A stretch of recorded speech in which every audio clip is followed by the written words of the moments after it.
It's a very good morning my dear friends. किसी ने क्या खूब कहा है कि जब आता हूं तेरे दर पर तो मैं कमजोर होता हूं और छूते ही तेरी दहलीज को मैं कुछ और होता हूं। दोस्तों, आज हम बात करने जा रहे हैं द पावर ऑफ प्रेयर्स के बारे में, प्रार्थना की ताकत के बारे में बात करने जा रहे हैं।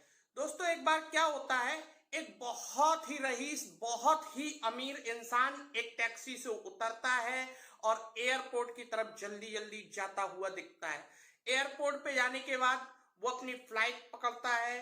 फ्लाइट में बैठने के बाद फ्लाइट जैसे ही टेक ऑफ होती है, वो इंसान बड़ा ही रिलैक्स हो जाता है, क्योंकि उसको ऐसा लग रहा था कि वो अपनी फ्लाइट को छूट जाएगी उसकी फ्लाइट और वो लेट हो जाएगा। लेकिन एट अ टाइम वो अपनी फ्लाइट भी पकड़ लेता है और फ्लाइट सही टाइम पे टेक ऑफ भी हो जाती। वो अपने आप को लेकर बहुत ही एक्साइटेड था। अपना लैपटॉप खोलकर लैपटॉप पर कुछ वर्क करने लगता है, क्योंकि उसको एक कॉन्फ्रेंस में जाना था दिल्ली, जहां पर उसे बहुत सारे लोग सुनने आने वाले थे। वो बहुत ही अमीर इंसान था, वो अपनी लाइफ से बहुत खुश था। फ्लाइट अपना रास्ता तय कर रही होती है कि अचानक से मौसम खराब हो जाता है। जब मौसम खराब हो जाता है तो उस फ्लाइट के अंदर अनाउंस होने लगता है कि मौसम खराब होने की वजह से आगे का रास्ता अब तय नहीं किया जा सकता, इसलिए इस फ्लाइट को अब बीच में ही कहीं लैंड कराना पड़ेगा। बीच में कोई भी जो एयरपोर्ट पड़ता है वहां पर फ्लाइट लैंड कराई जाती है। वो इंसान, जो अमीर इंसान बैठा था, वो बहुत ही गुस्से में आ जाता है, क्योंकि उसका पूरा काम बिगड़ चुका था। वो जिस कॉन्फ्रेंस में जाने वाला था, जहां पर उसे अच्छे अच्छे लोग सुनने आने वाले थे, अब वो वहां पर सही समय पर नहीं पहुंच पाएगा। वो जाकर जो फ्लाइट के जो कर्मचारी थे, अधिकारी लोग थे, उनसे जाकर बहस करने लगता है कि ये क्या मतलब है, आपने ऐसे क्यों लैंड करा दिया। तो उस वहीं पर एक व्यक्ति और मौजूद था। वो आकर उससे कहता है कि मैं आपको पहचान गया हूं, आप डॉक्टर रमेश पाटिल है ना। आपको जिस कॉन्फ्रेंस में जाना है, मुझे भी उसी कॉन्फ्रेंस में जाना है। आप परेशान मत होइए, यहां से आप एक टैक्सी करिए, यहां से वहां का रास्ता 3 घंटे दूरी पर है। आप टैक्सी करके आराम से सही समय पर अपनी कॉन्फ्रेंस में पहुंच सकते हैं। उसकी बात सुनकर डॉक्टर रमेश पाटिल को अच्छा लगा और वो उसको थैंक्स कहकर चल दिए। उन्होंने एक टैक्सी की, टैक्सी में उन्होंने जो एड्रेस बताया कि वहां पर जाना है, टैक्सी वाले ने कहा ठीक है सर, हम आपको छोड़ देंगे, कोई बात नहीं है।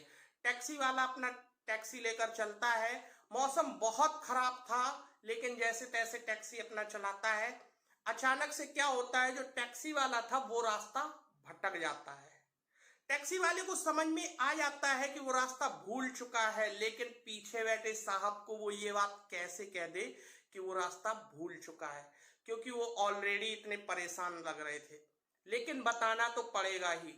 थोड़ी देर बाद वो टैक्सी वाला पीछे बैठे साहब से कहते हैं कि सर, मैं रास्ता भटक चुका हूं, इतना तेज तूफान है और पानी बरस रहा है, मुझे नहीं समझ में आया कि कौन सा रास्ता सही है, मैं रास्ता भूल चुका हूं। ये सुनकर ना डॉक्टर रमेश पाटिल का जो गुस्सा था वो 7वें आसमान पर पहुंच गया और उनको समझ में नहीं आ रहा था कि वो उस टैक्सी वाले को क्या बोले। एटलीस्ट अपने गुस्से पर काबू करते हुए उन्होंने बोला कि ठीक है, अब आप रास्ता भटक गए हो, जिस कॉन्फ्रेंस में मुझे जाना था वहां तो अब मैं नहीं पहुंच सकता। तुम एक काम करो, मुझे जहां पर पहुंचा सकते हो अभी ऐसे में वहां पर पहुंचा दो। मैं ऑलरेडी बहुत परेशान हूं, मुझे नहीं समझ में आ रहा है अभी ऐसे में क्या करना चाहिए। वो टैक्सी वाला ड्राइव करता रहता है और एक अच्छी सी जगह जाकर वो अपनी गाड़ी रोक देता है, जहां पर उसको समझ में आता है कि यहां पर उनके रुकने का इंतजाम हो पाएगा। वहां पर एक दरवाजा खुला हुआ था। डॉक्टर रमेश पाटिल उससे उतरते हैं। उतरने के बाद वो दरवाजे को नॉक करते हैं तो अंदर से एक ग्रैंड मदर की आवाज आती है। वो बोलती है, परेशान मत करो, दरवाजा खुला हुआ है, अंदर आ जाओ। डॉक्टर साहब अंदर जाते हैं। अंदर जाने के बाद वहां पर बैठ जाते हैं।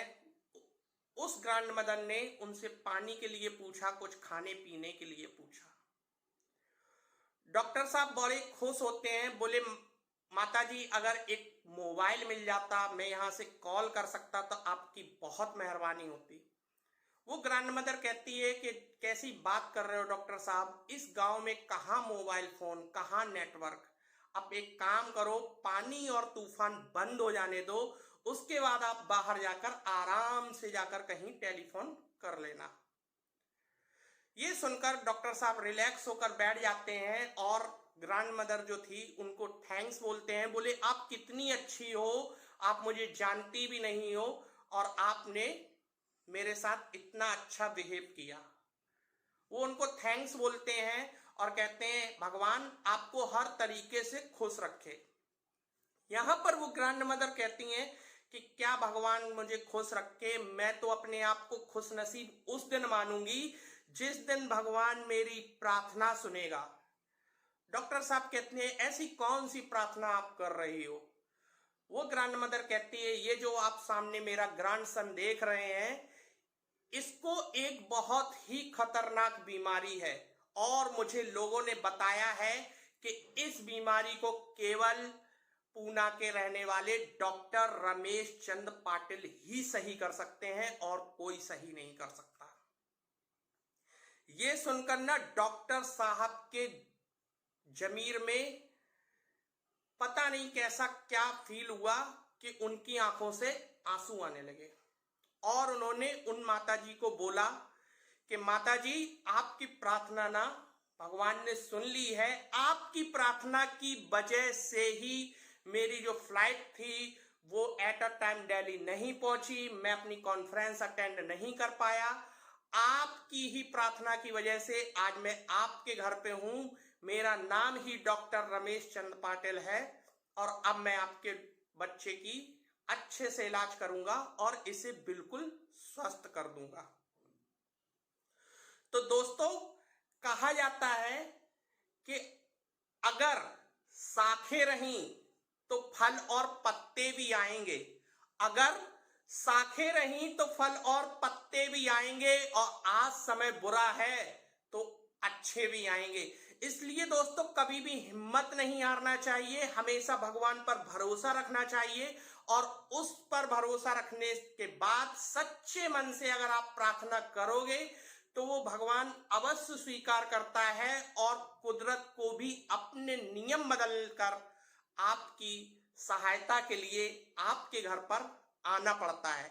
शर्त एक ही है कि जब भी आप प्रार्थना करो तो आपके मन में सच्चाई होनी चाहिए, अच्छाई होनी चाहिए, उस प्रार्थना में कभी किसी का बुरा नहीं होना चाहिए। अगर आप लोगों के लिए अच्छा मांगोगे, एक चोट अगर आप अपने लिए अच्छा मांगोगे उसमें देरी हो सकती है, लेकिन आप किसी और के लिए अच्छा मांगोगे ऊपर वाला उसमें कभी देरी नहीं करता। आपको मेरी बात कैसी लगी? अगर आपको मेरी बात अच्छी लगी हो तो आप लाइक, कमेंट और शेयर कर सकते हैं और कमेंट सेक्शन में अपने रिव्यूज देना मत भूलिए। धन्यवाद दोस्तों।